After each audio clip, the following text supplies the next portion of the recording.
When a midnight swim ends in a terrible accident for a young woman, Police Chief Martin Brody's first instinct is to close the beaches to swimmers.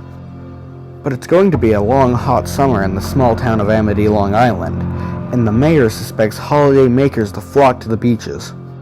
In any case, sharks are rare in these waters. Then a young boy is killed.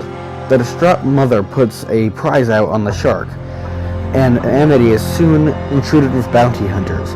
A local fisherman, Quint, offers to trail it, and is joined by the marine scientist Matt Hooper and Brody himself.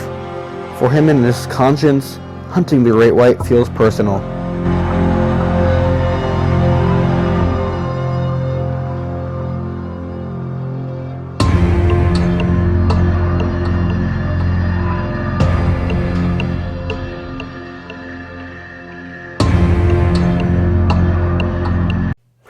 Hello everyone! Welcome to a new video on my channel. Today I'm going to be doing a review of Jaws by Peter Benchley. I have the 50th anniversary edition, as you can see, which means it has bonus content. This isn't the only whatever year's edition I have. I also have Fahrenheit 451 and On Writing. Fahrenheit 451 is the 60th anniversary, and On Writing is the 25th anniversary. But no, I really like this book, so I don't know how many things I'm gonna have that are gonna be bad that I'm gonna have to say about it. But no, it was overall a really good book. I enjoyed it quite a bit. So, with that out of the way, let's get into the review. Now, I don't know if I mentioned this in my Tender of the Flesh review, but this book, Jaws and Tender of the Flesh, I had both read for my school's book club. This year we got to choose our own books. Usually they assign us a book, and I thought the Tender in the Flesh and Jaws both related to the theme, so I chose both.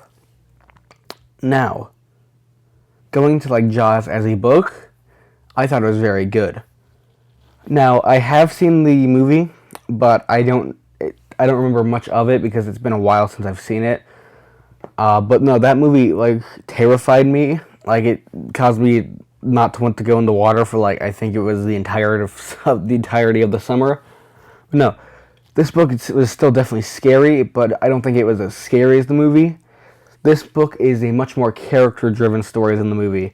The movie definitely has more shark-related things. This one has more Brody-related things. The Brodies in the book are very well, fleshed out characters, except for maybe the kids. At least Ellen and Martin are very, fleshed out characters. Ellen is probably one of the deepest characters in the book. She has a lot going on in her life. She has this, kind of subplot where she I don't want to say regrets, but it is not really a better word, but regrets her marriage to Brody, specifically during the summertime, because she was not originally a resident of Amity. She was actually a resident. She was just a summer goer, so she didn't feel like she fit in at first. She'd actually only met Brody when she got stopped by by him in a traffic stop with her then drunken boyfriend. And then one thing led to another, and they eventually got together. But her character is very fleshed out in the book. There's also Hooper, who I personally did not like Hooper in the book. I thought he was fine in the movie, but no, in the book he's actually described as being I think they said 6'4". He's also supposed to be really handsome, so not how he is in the movie at all. But no, his character is fleshed out, but you're not exactly going to be the saddest when he dies. The way he dies in the book is, so the shark is ramming into the cage, right? And he's trying to stop the shark, but he can't. Then eventually the shark gramps down on him, and then it comes out of the water, just kind of taunting the rest, Quint and Brody. Also, Quint actually doesn't, I think, get with the, meet up with the rest of the group like as in Brody and Hooper, until like I think it was chapter 10 in a 14 chapter book. So he's very late in the book until they actually go out in the water. He is introduced, and I think it was chapter 5. We don't really know who he is until, like I said, chapter 10. No, I think Quint has to be my favorite character in the book. Just the way he talks and stuff. It's just you can't help but love him. He's a piece of crap, but you love him. Brody. And when it comes to Brody, I liked Brody, but he's not exactly like if they made a sequel with Brody, like just about Brody and no other character, I don't think I would be too eager to read it. I liked his character, but I can't really explain it. Another thing that I think they could have done better is the ending of the book. It wasn't Brody who ended up killing the shark. It was not Hooper, Quint, who ended up killing the shark. And it says, one second, let me find it. It says, like, the shark jumps up to grab Brody, but, like, it dies in the middle of it. So it, like, dies before it can grab him. One second, let me read it. Okay, it said, he screamed of hopelessness and closed his eyes, waiting for an agony that he could not imagine, but nothing happened, and he opened his eyes. The fish was nearly touching him, only a foot or two away, but it had stopped. And that's when the fish died in the book, or the shark died in the book.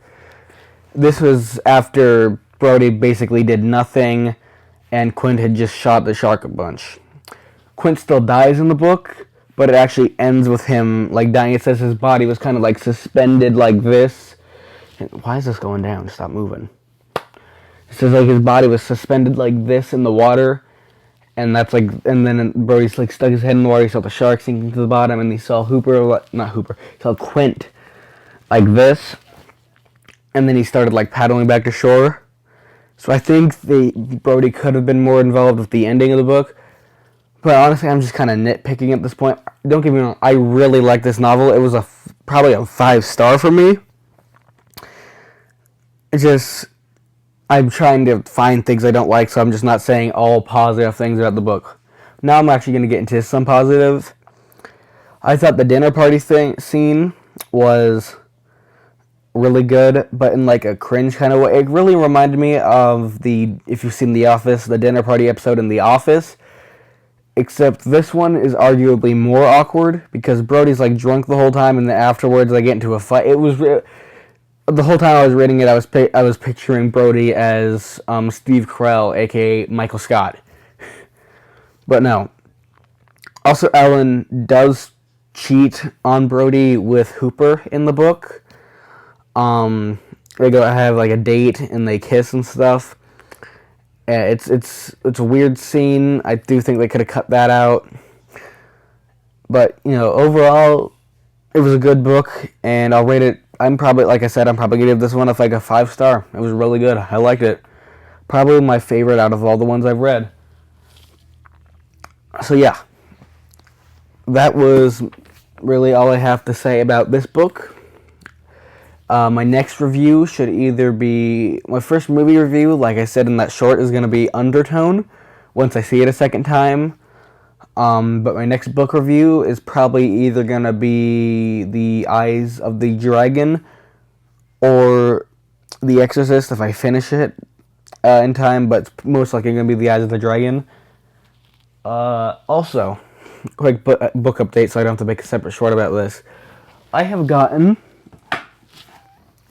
the second Lord of the Rings book, The Two Towers.